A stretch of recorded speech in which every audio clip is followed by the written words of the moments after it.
Hey folks, John Cantera, the Double Broker Bounty Hunter here for the Freight Fraud Task Force. Welcome to the TikTok Diner, where we're going to be serving up some freight fraud with a side of prevention. And I've got two great guest chefs hanging out with me today. We're going to be talking a little bit of nostalgia here because first off, we have Kate Price. Kate, many of you know who have followed me for a while. She's my former co-host back when we were doing Stop the Scam. Kate, so good to see you again. How the hell are you? Pretty good. Things have actually uh, kind of turned around lately, so it's really good. I'm really happy to hear that because I know it's been kind of rough for you over the last 6 months, but I'm glad Yeah. things are looking up. We also have another superstar in the dispatching world, Chad Ainesworth. Chad, how the hell are you doing today? Oh, just wonderful. We stay busy. We're working on making better, adapting, making changes, improving our services, trying to help everyone who needs the help. You know, I got to tell you, I think the motor carrier is one of the least cared for entities in the industry. You know, we've all seen that we actually have to have a law to let them have a bathroom to use when they go to a pickup location. Um, but not having a good support network is probably one of the biggest problems that a lot of carriers have. And that's why we existed as dispatchers.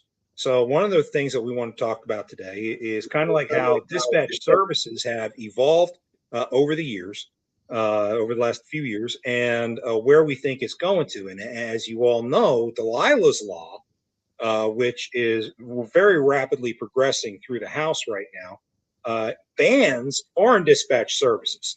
I'll give an applause to that. Which for the domestic guys like us would definitely be a big boom in business. Um, but it's also going to leave a massive gap within the industry. And that gap also is going to be filled with ignorance because a lot of these guys who are using foreign dispatch services aren't being coached as to how to best run their business, aren't being guided as they need to in how to operate, how to look for good areas to work out of, et cetera, et cetera, which is stuff that proper dispatch service tends to do. So let's talk a little bit about your dispatch businesses and kind of what you've been doing, how you evolved, how the rules that FMCSA put into place back in October 2023, talking about a bona fide agent, how that has enhanced what we do and brought legitimacy to our operation. Let's go ahead and we'll start with Kate. Kate, tell us about your dispatch company and what you guys are up to. Well, we mostly do hot shots. That's been kind of our primary thing for really since probably late 2022. That became like our specialty, and I don't know, just kind of got sucked into it. So, primarily hot shots. Um, I will say the non CDL market for hot shots is just awful. It's not it's not going up. It's not getting any better. It's just pretty stagnant. um, Even with like fuel, what it is now, it's people are struggling to get any extra. It's just it's a pain in the butt. My CDL hot shots, they do pretty well. Their rates they're pretty decent. I do have one step deck now, and that operates in the Northeast, so that's been interesting. He's been with me now for maybe I don't know, a month or so, and I mean he does really well. He's super happy, but it's been really interesting to learn the Northeast and what areas are good and what areas are bad. It's it's definitely been interesting over here for me. Nothing's really changed as far as the 2023 FMCSA, bona fide agent, dispatcher thing, that I wouldn't really say anything's changed, at least on my end. Well, it's because we've always been ethical in how we do business. So it fell right in line with how we operate. Yeah, there's really nothing new there. Nothing any different. Chad, how about you? Tell us about your dispatch business. Yeah, absolutely. So we're 5 strong on dispatchers. We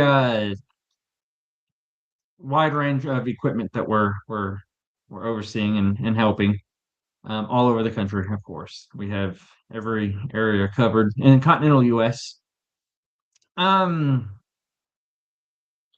Diving into the bona fide agent guidelines, we'll call them guidelines, they're not requirements.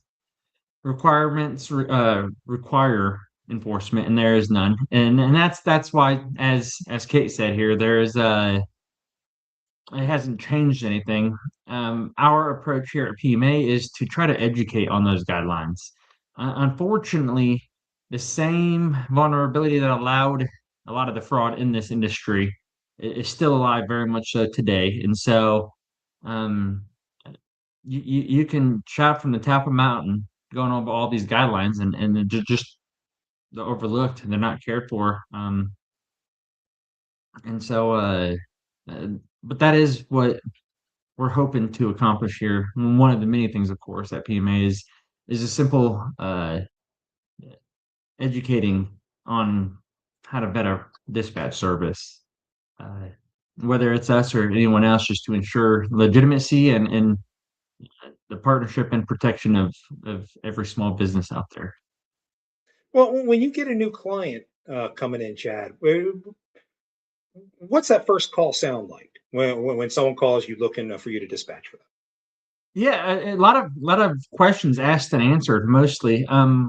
We don't send out a contract or any sort of agreement on the first phone call. My approach is when, when when you lock into a partnership with the dispatch service, it is a partnership. It should be a partnership. It's not a transactional relationship. It is a partnership. And so we talk about. I ask when I say my team asks questions about their operation capabilities, desires, hopes, goals, all of that. Not just for today, but for next year and moving forward.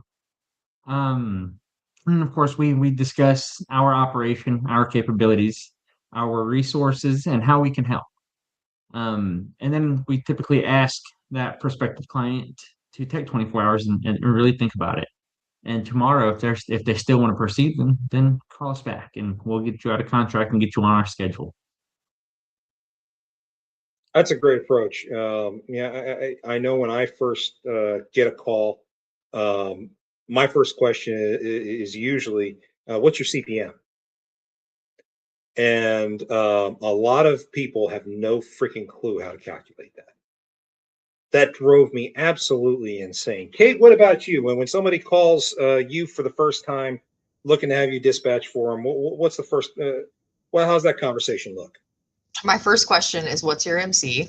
So I can look it up and see how old it is, what their safety scores look like, anything like that. So if there's any kind of, funky stuff on there, I can kind of feel it out and see if it's something that we can work with. I always ask what someone's expectations are, and I'm 1000% upfront if I feel like I can or cannot meet that. So if somebody calls me and they're like, I'm a I don't know, 40-foot non-CDL, I'm expecting to make 7K a week minimum, I'm like, I can't promise you that. Like there's no, I'm very, just very honest, I guess, in that way. I don't ever want people to come on and work with me and then be like, oh, she told me she could make it work, or she told me she could help me, or whatever, and then it just doesn't work out. So that's kind of my initial where I go. And then of course, you want to know what kind of equipment they have or what accessorials they have or anything like that. So yeah, it's pretty general, just standard type stuff, but I don't take just anyone. I get so many calls for new MCs and I send them all to Chad. I'm like, here's Chad's number. Just call him, tell him Kate sent you. Yes, Oh we do get a man. lot of calls that come from Rock Dove. Yeah. Yep. I feel like I deserve a little percentage kickback for that, you know? Well, Yeah, unfortunately, that'd be very small just because of the unrealistic expectations out there. And you know, it's I'm not so quick to blame, you know, foreign dispatch services or, you know, any one party on that. It's just there's a lot of really bad information online and discussions out there. I've had clients come to me telling me what they were working security at a truck stop and a hot shot. I told him what he was making, and so he went out and bought a hot shot, and it was, you know, not true at all. So hmm um, it's domestically just as guilty as internationally here. Yeah, Yeah. I've seen all the videos on YouTube, the supposed training classes, and all the guys sitting there talking about how much money you can make doing this. You know, what they never really tell anybody is you have to scale to be able to make any real money in this business. You're trying to make it out there with one truck or whatnot and think you're going to make $1 million in a year. You are sadly in for a huge disappointment. And I made a career out of managing expectations. And I've actually lost some potential clients. And I think you mentioned this, Chad. I've lost clients because I said, it's like, look, your expectations are unrealistic. I was like, this is the reality that you face. Oh, well, if you can't get that for me, then I don't think we can work together. Okay, sure, no problem. Good luck to you. I'll hear from you again in 6 months. You know, I'm begging to come back, but good luck. It's it drove me nuts. Some of the expectations people have out there because of the disinformation that exists in social media. And you know, yes, I understand the irony, folks. Before you start pointing it out that we're on social media, we're out there on YouTube and whatnot. But the difference is we try to put out good information. And of course, we're not attorneys. We don't sign anything that sits there and says our information is 100% factual. We make mistakes, but uh, we know what you're hearing out there is bullshit, total and utter bullshit. What do you think about this whole foreign dispatcher issue that Delilah's law is bringing up? That Delilah law is looking to ban foreign dispatchers. What do we think about that? Well, just like the regulations that was, you know, put out there a few years ago, the law is wonderful, but um, is there really a real way to track and enforce it? Uh, and I'm more interested in seeing the follow up to the law than the law itself. Not just for dispatch services, brokerages as well, or you know, there are some brokers out there that they're domestic brokers, but they have operational support across seas, and that just helps with the time zone, you know, differences and after hour support and whatnot. And so I'll be interested in seeing how it is actually structured and how it can help. I've actually made a few comments to Derek Bars along the same lines. You know, if we go after the foreign dispatch services, um, do you also go after the brokers who utilize the foreigners for the after hours type support and whatnot? Because we're talking about what essentially turns into the same people. You know, I've known many brokerages who have hired people in Ukraine, Moldova, Serbia, etc., to provide that after hours communication source. Um, and yet, this is a lot where the foreign entities are that appear to be invading the industry with all sorts of scams and whatnot. Now, granted, there are some good ones out there. Don't get me wrong. I'm sure some of them actually operate properly, but for the most part, they're crap.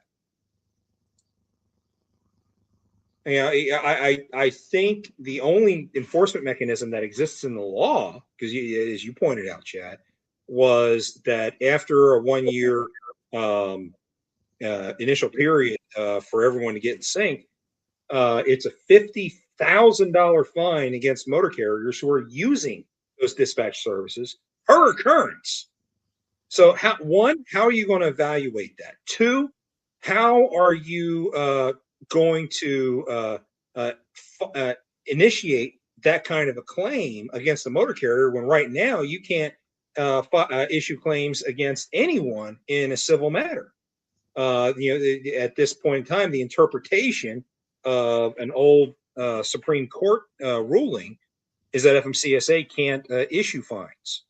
So, is that changing? And I think Corca, if that passes, changes that, allows FMCSA to issue those fines.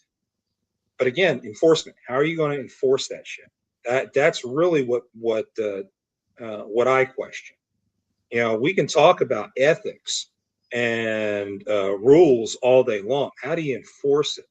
And the lack of enforcement has allowed the cancer of fraud to spread so deeply within the industry. How are you going to root it out? It takes dedicated people across the industry to deal with this, and to do it in a unified way. I still have not found a group of people who are unified in how to fight fraud, let alone the different services that are out there, the highways, the MCPs, and whatnot, who are trying to fight the good fight. They're not cooperating with each other because they're all afraid of IP infringement and all that happy fun crap. That doesn't matter. At the end of the day, how are we as an industry stopping this stuff? And dispatchers are frankly on the front lines. Well, what have you guys seen when it comes to fraud and how that's evolved over the last couple of years? Chad, we'll start with you. Well, I don't necessarily believe dispatchers are on the front lines here. I don't see how dispatchers outside of just simple education can really do much. The enforcement needs to be more so um, informational on the front end, not punishment on the back end, especially as we transition here. Um, the problem occurred because the FMCSA handed out authority after authority over the course of 3 years to anyone who applied and could pay $300. There was absolutely no resources provided, presented even to let them know what they were getting into. So simply providing resources, guidance at the application rather than at the issuance, I think is going to be the most effective. But of course, that takes time and government resources, and we know the government only likes to bring money in, not put money out. So I don't necessarily see that happen. But again, I'll be interested in seeing how it can help. Kate? Well, fraud has definitely evolved. It used to be pretty simple and easy to spot. I mean, it's still relatively easy to spot, but the stuff that people are doing now is just insane. Like impersonating shippers. I mean, impersonating a broker is one thing. That's like, we've been seeing that for probably the better part of a year at least. But then going as far as to like impersonate a shipper, they like create their own loads and then find a carrier, and it's so insane. It's so insane. And then the stuff that highway and like RMIS and MCP, I don't really have too many qualms with like MCP and even RMIS, but highway seems like they're doing, sometimes I've had carriers that have had to deal with some stuff from highway that's just super annoying. Like I have one carrier who highway keeps a record of like all their previous drivers, right? And they used to have an undocumented driver, and he's no longer with the company, and he hasn't been for quite a while. But now we're suddenly being like rejected for loads because highway showing that we have an undocumented driver. It's just the weirdest stuff. So I don't know. I feel like in a lot of ways, a lot of the fraud that people look at, or a lot of the things that they try to mitigate, they're just not done in the right way. I guess they're not executed properly. Because we're seeing too many innocent victims falling to the algorithms that are developed by these screening platforms. Mm-hmm. Yeah, I've had people sit there and tell me that highway is not only the gold standard in screening platforms, but it's the way you eliminate fraud. And I've had to point out to people, I was like, you do realize highway makes money off of products developed to fight fraud. Yeah, they're going to fight it. You think they really want it to go away? And I would say the same thing of platforms like Carrier 411, MCP, RMIS.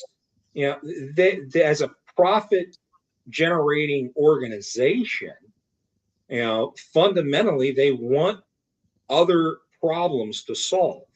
So fraud is a massive trough that they've been feeding off of. They really don't want that to go away. At the end of the day, it actually hurts. Oops, sorry about that. So it really makes me wonder what is their aim, what is their goal, because all they do is they cause a lot of angst within the industry among good carriers, and we can prove that they're good. But yeah, I feel you on that one, Kate. I feel you on.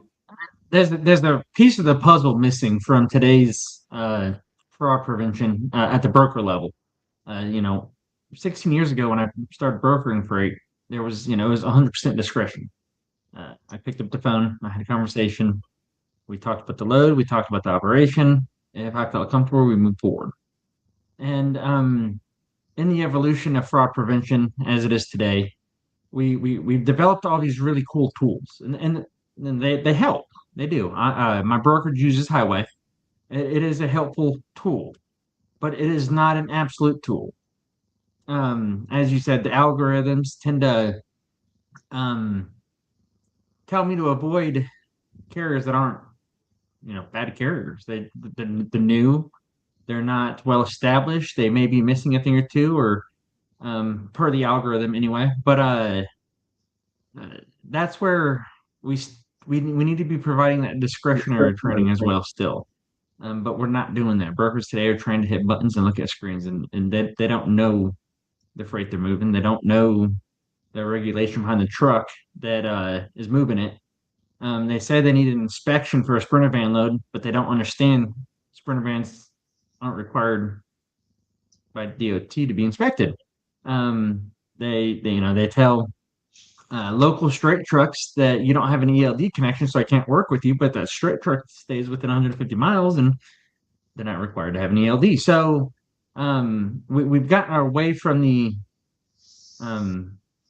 discretionary training and just started clicking buttons, and it's left this industry vulnerable, especially those newer parties coming in, newer carriers, and that vulnerability is kind of it in my experience, in my opinion, that's where the fraud, the doors were just open wide for the fraud. Yeah, and once a broker is classified as being weak in fraud, then they start getting hit over and over and over again, and they wonder why it keeps happening. You know, try changing your process a little bit. You know, one of the things that the evolution of fraud that brought into brokerages that really bothered the crap out of me, because as you pointed out, you had autonomy. You could talk to somebody, you got a good feel for them, you know you want to do business with them, and you can move on. Well, a medium and large size brokerages now have these beasts called compliance departments, and these compliance departments really started popping up over the last few years. And the broker has lost their ability to sit there and feel a situation and go by their gut. It's now all driven by a checklist that compliance has. And is that a good thing? Is that a bad thing? Well, we're seeing good carriers get swallowed up by it, but are they netting more bad carriers than good? Do you don't have specifically a such department in your business right now, Chad? Do you, a compliance department? No. Yeah. No, So no. We teach discretionary here, so.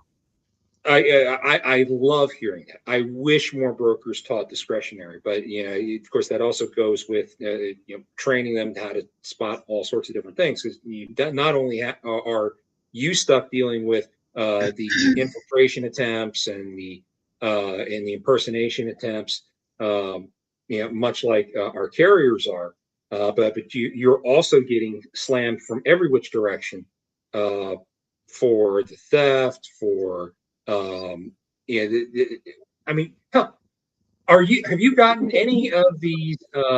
I've seen an increase in the fuel advance scams. Have you guys been seeing that? The price of fuel's been going up. Have any of you guys been Advanced scams? Yeah, the fuel advance scams. Yeah. Mm-mm. You guys been seeing an increase in that? Okay. Hey, I've spoken to a couple brokers who have said that that's been happening, but I really haven't gotten much of a confirmation. And since guys are running dispatch services, you talk to other brokers a lot. And Chad, you are also a broker yourself. Didn't know if you guys have been seeing an uptick in those types of scams with the fuel prices going the way they are. And are you guys and your carriers suffering over the fuel prices? How have you guys been coping over that?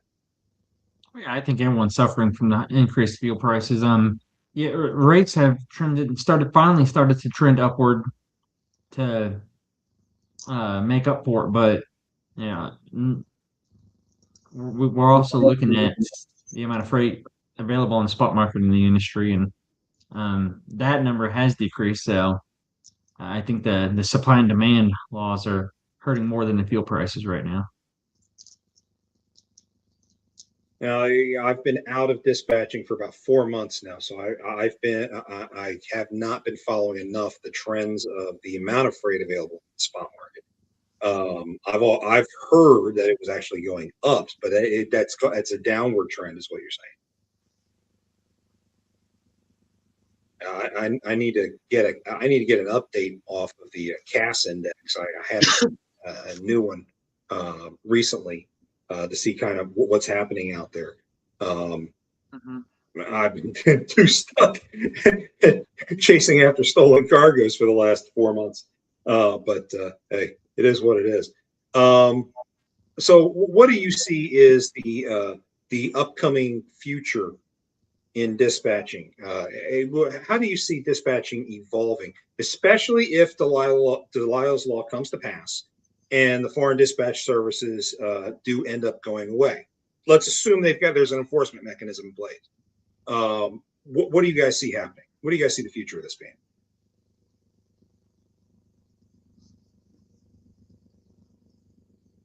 I see more risk here for me, honestly. As a dispatcher, there's already a lot of risk as a dispatcher. There's not a lot of there's zero regulation, of course, but there's zero protection as well. And so it is a week to week risk that we already take as dispatchers, and more regulation though can be helpful. Also increases risk and liability for those who are affected. And when you take carriers who are used to paying just spitballing at 3, 4, 5, 6%, and then tell them they can only use a service that's that's charging currently 10%. Now we're getting into a change in their budget that takes time to acclimate to, and um, my policy and procedures won't be changing at that time. Sure, we could take advantage and rapidly grow and expand, but I still want to conduct business with the utmost morals and ethics and ensure that every partner that joins us, the PMA family, um, are fitting partners for us and them. Yeah, you mentioned before that and your clients are partners. That's not a transactional Absolutely. type of relationship. Um, are you seeing carriers who are trying to come in looking for a transactional relationship? Oh, every day, every day. Um, it's a forced conversation because in our dispatcher agreement is exclusivity. I can't even say it. It's You exclusive. said it, exclusivity. Um, You had it. Thank You're good. you. Thank you. But yeah, and so the conversation typically is, well, can I not get my own freight? Of course you can. The reason we have that in there is we don't want you working with another third party dispatch service. It causes a lot of issues. It really does. Yeah, that could fry your MC too. If you're not careful. Yes. And so at that point, and this is before they even sign an agreement, which of course we have to have before we even put them on my schedule. It forces the conversation of the partnership versus transactional. But many say they don't want to sign the contract because if we can't get them a load, they want to be able to have someone get them the load. It's all the same resources. Let's be real. Yeah. Now look at I do want to.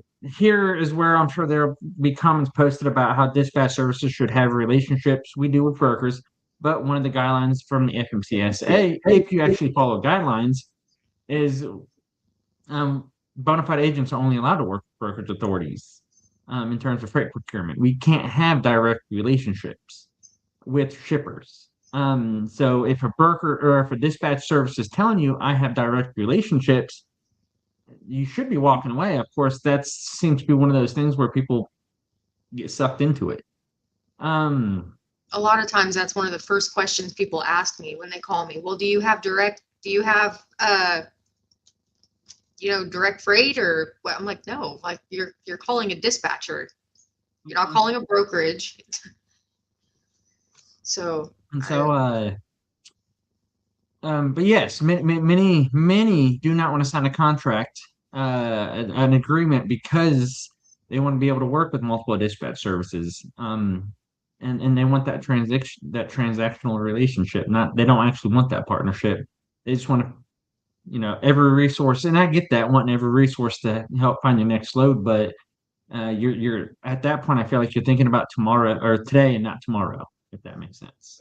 So when you have these carriers come to you saying, they want to have multiple dispatchers, what's the pitfall of having that? Because we know that a lot of people who utilize the foreign dispatch services, there is no exclusivity with them.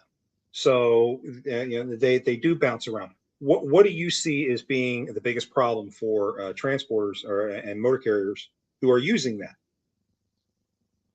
Well, there's two perspectives to look at here on the seat of the dispatcher, um, and the seat of a broker. Uh, you know, as a broker, they're calling to verify information. Now, who knows who they're calling? My team quite often gets calls for our clients today, but we still get calls for clients who are no longer working with PMA to verify the next dispatch service. So there's phone calls every day being made on that. So you want to make sure that information is accurate and minimalized. That way, the phone call is being made to the right person to ensure their freight is procured. And from the seat of a dispatcher, again, we don't have direct relationships. We're not allowed to with shippers. We're all using the same couple dozen resources out there. And so what it boils down to is racing for the same freight. And what that's going to turn into on the for our clients is that uh, dispatchers are now competing for the same freights for your truck, and there's only one way to compete, and that is who's going to be quicker to accept a lower rate. And so you're really giving up a position of negotiation when you have multiple dispatchers working for you. That is a very strong point. Kate, you got anything to add for that? Oh yeah. So we actually have a carrier who it was actually a carrier that was yours when you handed your fleet over. So they lease on trucks, and there's this. They actually went from when they had agreed to work with you, they had been working with a foreign dispatcher. And they were like, I don't want to, we don't want to do this anymore. We want to work with somebody who's domestic. And they specifically picked you because of the fraud prevention side. So there's a driver for this carrier who, like I said, leases people on. And this driver would not stop using the foreign dispatcher. And the owner of the company was like, stop, we're not using him anymore. We're using these people. Like, stop calling that guy, stop letting him book freight, stop whatever. And I don't know what I don't know why he works with him, but the guy will, it's drivers who care more about the gross number than revenue. So they see like, oh, I can make I don't know, $1,400 in a day or something. Sure. 700 miles. It's $2 a mile. Meanwhile, I might have a load over here that pays $3 a mile that's $1,000 or something, So in my experience, I actually didn't know that the guy had been using the foreign guy, and I booked a load, and I had talked to him like in the morning, because I always reach out to my drivers, hey, are you ready to go? Where are you at? Whatever. And he said, yeah, all was good. He actually told me that I asked him about his tarps, and he said, yeah, I have tarps there, 6-foot drop. I can cover 40 feet, whatever. I booked a load that needed tarped. And at the same time that I booked that load, he had the other guy booking a different load that went to a shitty area for a shitty rate, but the gross number was bigger. So he wanted that load, and it didn't need to be tarped. So I got super irritated, because at that point we are also, as dispatchers, we're forming relationships with brokers too. So if I go back to a broker and I say, like, what do I even say in that situation? Oh, this guy now my carrier is going to look like a fucking turd because their driver was over there using a different dispatcher or something. The carrier is really not bad. The driver is just a shithead for doing that. But we have to maintain our relationships too. So that type of stuff makes us look bad. It can also fry someone's MC. If you have, like Chad was saying, they do, they have to call and verify people. And if you have multiple people, what if you call the same broker? What if two dispatchers, and it's really not that far-fetched, see a good load on a load board for the same carrier, and they call the same people, and they're like, oh, that's weird. You're trying to book for this. That guy is on hold. He's trying to book it for the same person.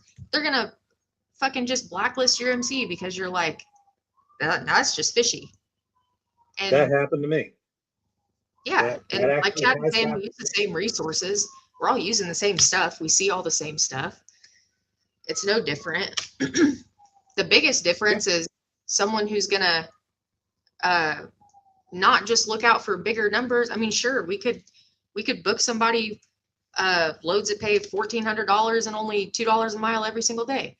And that would make us more money, but we're more worried about them making money and staying profitable, having a higher revenue profit margin, because we want to keep those people. We want to keep those drivers. So I don't know. Well, we're vested in the success of our clients. So as long as they're successful, at the partnership we'll level, absolutely. Right. It drove me nuts when I take on somebody new, and I did not put exclusivity in my contract, but it was extensively discussed before we started. And I said, look, If I find that I'm competing against somebody, it's going to hurt only you, not me. So if I find out that it's happening, I will probably drop the contract. Okay, sure. And sure enough, as soon as I discovered, and that's how I discovered it, as what you were talking about, Kate. You have two guys calling in on the same load. One sitting on hold. And then here I am talking to the guy. Oh, and by the way, I have the relationship. I'll be able to get a better rate, but this other guy's quoting a lower rate. So he says, yeah, if he hasn't blacklisted the carrier, he's using the other dispatcher because that broker is paying less to go to that other dispatcher. And I won't sit with that. I can't handle that. What I loved about exclusivity is not only can I sit there and represent my carrier true to form, and the brokers know who they're dealing with, but I can also look ahead. I can look ahead a few days out. I can have that next load ready and waiting. If I'm competing with another dispatcher, then what direction is the truck going in? Am I prepared to move in that direction? Where is this other dispatcher sticking this guy? And then now he's going to rely on me to get him out of a shitty area. He's going to send him to Montana, Billings, Montana, and then he's going to call you the next day like, this guy sucks. He can't get me out of here. Nothing. I can't do anything for you. What are you talking about? You took a load going to Montana. What the fuck do you expect? It's not New York. Oh, man. I got so attached towards the end of my dispatching with the Midwest. The Midwest was fertile ground, especially at the lowest point of the economics in this industry towards the end of last year. That was where I was able to make things happen. And every time I hear somebody say, no, well, my other guy wants to, okay, you know what? Stick with your other guy. Thank you very much. It was a pleasure working with you. You let me know when you're ready to talk again. Mm-hmm. Sure enough, it never failed. Within a month, they were always calling back. I love it.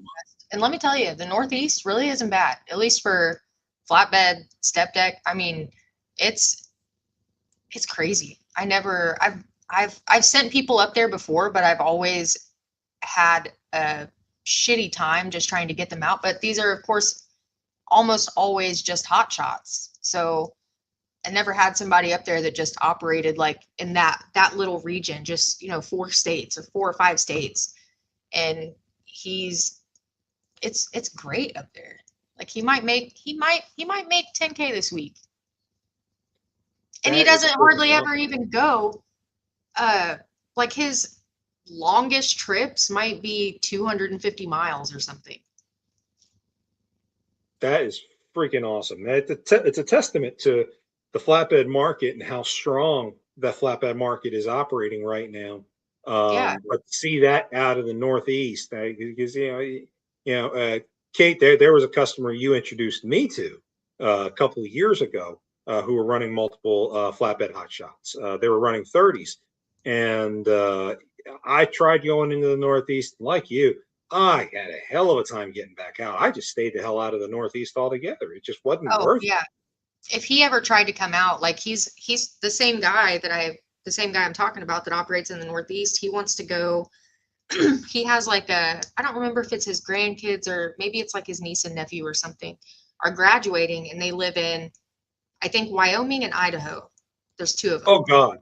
And he's like, I'm trying to figure out he's like, I would love to, be able to drive out there. And I'm like, the problem that I see is it's going to suck trying to get you from the Northeast to the Midwest. You're going to take a shitty rate to go to the Midwest. And then you might take a good rate to go from the Midwest to the West, but coming back is going to suck. So I don't know. It's not going to be anything like what he runs up there now. 6 months ago, you could get away with coming out of the Northeast, going to Michigan, Ohio area, and picking up something there for a really good rate going into Chicago, then grabbing Chicago, going out to Denver or Salt Lake. And you could do decently that way. But that was that was a while ago. I don't know if the market supports that now. What I think most drivers don't understand is it operates in cycles. just like everything else in this industry. There are times when certain markets are hot for certain platforms. We all know the reefers run really hot at the start of the year, coming out of Florida, and then as Florida dies off, it transitions more to the West Coast. If you're running flatbeds, we know that flatbeds run cold towards the end of Q4, start of Q1, and then pick back up early in Q2 as the construction season picks up. You have to understand these different markets, and that's what a lot of these foreign dispatchers don't understand. These foreign dispatchers don't understand the different economics that are involved that make a market hot or make a market go cold. And they're not here to experience our laws, and that's a thing for me. That's something that I don't like. The biggest thing is you're not physically here. You don't have to physically experience our laws and our regulations firsthand. And that's always kind of been my biggest qualm. Like even if there are people out there that are good. I've made decent, business friends with people who are in Pakistan one of them helped me. He's a freaking computer whiz, helped me build he built a database for me. And then I tried it out, tested it. He's great. But they're not here experiencing our laws firsthand. And that's the part that gets me. And one of the things that got me was geography. They don't understand U.S. geography. There was a load that I booked once coming out of Boston. It was a partial. There was a set of partials for a box truck that I was assembling around Boston going towards Chicago. And these two small crates paid really freaking well too. Going to Chicago, and the guy sitting there telling me it has to be there in 4 hours. So 4 hours, Boston to Chicago. Yes, sir. Really? Yeah. Not 4 hours plus 24 hours. So tomorrow afternoon, it needs to be there this afternoon. Yeah. Okay. I knew it was double brokered. As soon as I had the cargo in the truck, I went ahead, figured out who the real broker is, called them, and we made more money on the load. And I had till the next day. The broker was just happy that I saved the load for them and let them know what was really going on. And that's part of the value I think dispatch services actually do provide for domestic clients. It's we can tell you what's right, what's wrong, and if something's wrong, we're your firefighter. We can help fix it. We can solve problems along the way. Oh, by the way, we keep brokers informed of the problems so you don't look like an asshole by not bringing it up. Communication. Hey, while there's not enough of that here. This is really, really funny. I actually just got a text from one of my girls, another dispatcher, and she said just now, asked if we have a way to report someone on carrier 411 for double brokering. I said, no, you have to be a broker. She said, well, somebody almost got us. They when she booked a load, they went to go pick up the load. It was actually different. It was double brokered. It was just a typical old double brokering thing, but she got it all worked out. It's just funny. That just happened. She just sent me that as we're sitting here talking about that shit. At least we recognize it. I think we see enough about what goes on day to day on the load boards. We all know the load boards are a petri dish for fraud. We get that. We all understand that. But we've worked those boards enough in our careers that we can spot the trash from the good stuff. But when you do start engaging in a load and you have the driver headed in there, the signs will start to pop up. And a lot of times, and why I say some dispatchers are sometimes on the front line, we'll spot it first. We'll spot the pattern first of a potential issue. And it puts us in a position to resolve it before we get stuck. That's why I made that comment earlier. But Yeah, I think, yeah, I actually read a comment just yesterday off of LinkedIn. Somebody bragging about how they don't use a dispatcher. They save it's a box truck, so they save the 7-8% or whatever it is that most people are charging box trucks these days. They save that by handling everything themselves. They admit, yeah, it's difficult, it's tough, but they'd rather do it themselves. I say, have at it. If you can do it yourself, by all means, please do. Enjoy. Save that money. Go for it. But if you want someone who actually understands the market, who understands what's going on, and who's going to put you in the best place to capitalize on these market spikes, I think that's really where the value of a dispatch service comes in, if it's properly run, et cetera, et cetera. I don't know if most carriers understand that. Hmm. They don't. And a lot of them don't figure it out until they go to, I don't know, Miami and then get stuck there. Unless that's where you want to be. Yeah, I mean, hey, whatever. But yeah, Yeah. yeah, that's how it works. And then they end up looking up dispatchers or whatever. Well, can you get me out of here? I've seen people that do like dispatchers that advertise like, oh, your first load's free, or what? Like what kind of shit is that? Why would you do that? Then people just come to you, get their one load to get them out of a bad place, and then bye. Why would you do that? I don't know. Yeah, I've been asked that numerous times too, and I've always said no to that. One, um, even for that one load, and if you, especially if you're a newer authority, my dispatchers are, they're on guaranteed pay. Half of Hmm. them are guaranteed pay, the other half are salaries, and so no, I still have costs behind them first load, and depending on your authority and what we're working with, there could be substantial costs behind that first load.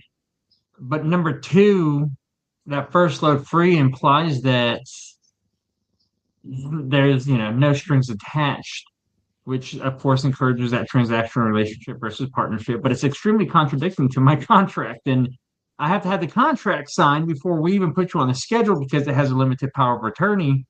And that's what authorizes us on your behalf to, sign these setup packets and these written confirmations. And so that's I get that often, but it's not a thing we offer. We'll never offer. Love it. Love that. Yeah. I am glad that there are still people in this industry who try to function ethically, responsibly, um, because we've seen far too often it sometimes pays to not. We've seen lack of enforcement in just about every area of transportation, and so you have people trying to take advantage of that. As I do consulting, trying to support brokers, I'm seeing many carriers out there who claim that they have 3 trucks. They really have 10, but they only insure 3 of them, and they're doing everything they can to cheat the system for their own gain. And I can't stand when dispatchers take part in that. You need to be calling this stuff out. We got to. Otherwise, the industry will not improve. Where do you think the industry needs to improve the most right now, Chad? You see this from multiple different perspectives. Where do you think the attention needs to be right Well, I think it's all up to we're drawing attention to broker transparency. We're drawing attention to carriers and their use of overseas dispatch services and whatnot. But what controls all of this really? The FMCSA. The guidelines they put in place, they're the regulation and laws that are in place. There needs to be more proactive approach to uh, new entry audits, to just audits in general, and verifications of not just new authorities at this point, but it needs to be verifications of formal, formally issued authorities over the last 10 years, really. But we can regulate every party outside um the FMCSA, but it all boils down to what the FMCSA allows. So that's where the changes need to be had. So if you had Derek Bars standing in front of you right now, what's the one thing that you tell him that needs to happen? Well, yeah, I've actually emailed him a few times, but no responses naturally. Um, we blame obviously some parties blame brokerages for the fraud, but a vast majority of this industry tends to blame dispatch services for the fraud. Yet they've only given us 9 written guidelines and no enforcement. Um, I think it's massively high, universally agreed upon here. Brokers have to have a brokerage authority. Carriers have to have a motor carrier authority. Why not have some sort of credentialing for dispatch services? Oh, we've talked about Um, that forever. I would absolutely pay to have some sort of vetting credential that prospective clients can use. It would go a long way in helping educate, forcing the education of dispatch services to the demanding parties there. It seems it honestly does seem like a very simple fix here that would eliminate a lot of ambiguity and unsureness. I would love to see a dispatch authority, for lack of a better term. Perhaps authority is not the right word. Um, but since FMCSA is about to go away from the MC model and only DOT numbers, then that calls into question how is that going to play out? I love that suggestion, and I've actually said that to him back in December. Let's see if anything happens there. Kate, what would you tell Derek Bars if he was standing in front of you right now? I don't really think I have an answer for that right now. I don't. I don't. I think it's all just fucked up. I don't think it's ever really gonna get. I don't really have a lot of hope for anything big to really change. Mostly because the TIA is funded by brokerages and it's a whole circle. So I can hope. And you're referring to TIA as their ability to be an effective lobby in Yes. trying to maintain the status quo. Yes. Yes. That's what's the word I'm looking for? They're very influential on regulation, I guess, or the FMCSA is heavily influenced by the TIA. So, and it's all funded by brokers. So there's also been a big loss for like carriers and brokers are like against each other now, and it's really sad. There used to be such a partnership really in transportation, and it's just not there anymore. And Well, that's because we've gotten rid of the relational aspects, and those relations are built off the ability to use one's discretion, and now we can't get along because the screen on highway or RMIS tells me we can't get along. So, yeah, yeah, I agree with 100%. I missed the days where you could answer a phone, have a 30-minute phone conversation, and book a load together, but um, you know, Yeah, it, it, that got fewer and fewer towards the end of my dispatching. Yeah, there were probably about 2 dozen brokers that I would call on every single day and say, "What do you got in this area? What do you got in that area?" They would call me and say, "Okay, where are your trucks at today?" And that went really well. If I went and I went through a full day and I didn't have to jump onto a load board, I'm super freaking excited. That's a very productive day, and profitable. It's usually very profitable. Again, it's that relationship aspect which we have as an industry gone away from, between the interns and the new college graduates going into the likes of the TQLs of this industry, to the even the motor carriers to say, you know what, I see brokers are doing better than I am, so I'm going to go and become a broker and get rid of the truck. And then they fall into the same transactional traps that a lot of these newer brokers, these untrained brokers, jump into. I don't know how you make this better. I don't get it. I don't know. And I don't think the FMCSA knows. Right now, I think we're all meandering in the dark trying to figure out which way is up. And as we do, it's up to the industry itself to try to self-correct, to maintain what level of integrity still exists, if there is any, to be able to keep things going. It's chaos. I think that a good dispatch service helps to bridge that chaos, eliminates a lot of that chaos, and keeps carriers actually moving. How do they find us? That's the question, because these all they ever get are the phone calls, the 20 billion phone calls from dispatch services constantly hounding them. And having had my own carrier company, I still get calls every day from dispatch services wanting to know where my trucks are so they can dispatch.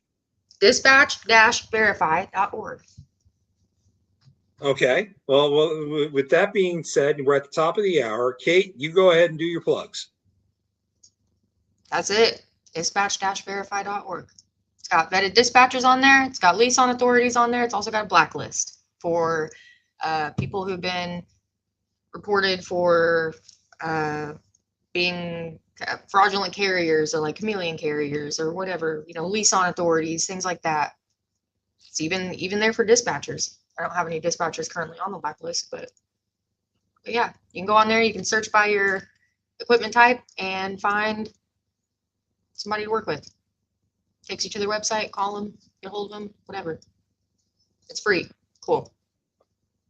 Awesome.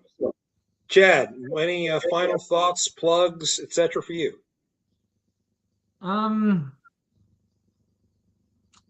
Thoughts, just ask questions. Provoke a little thought here. As a dispatch service, I don't cold call. I've talked to a lot of, you made the face. I don't believe Kate cold calls.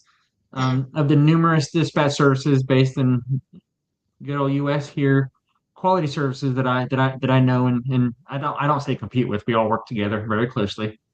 None of us cold call. Don't say yes on that cold call. Let it be a base of information for you. Do your research. There's guidelines to follow for us. Look up reviews, ask for references. Make sure you perform some due diligence in your vetting of a dispatch partner. There's many out there. There's many of us out there. Obviously, I'll go ahead and plug the company. If you're looking for a dispatch service partner with PMA, just submit a general inquiry. One of us will reach out to you. It's after hours that we do those phone calls, because business hours we try to make sure trucks move in, put out the inevitable fires that always pop up. But yeah, happy to have a conversation with you. We got some cool things going on. PMA's here in the coming months gearing up to be able to offer in-house insurance options.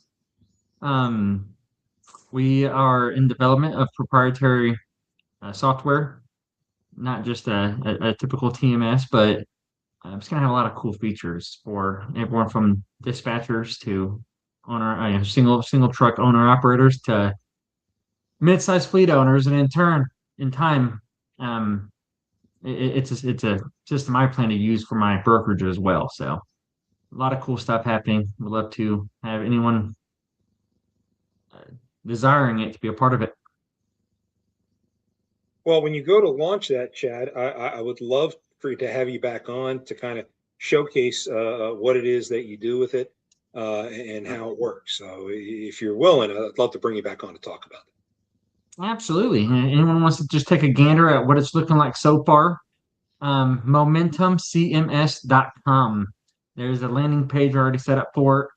That landing page is being moved around and reworked because when building a software, this software, we want to really stand out. We really want to provide an all-inclusive um, piece of tech for you.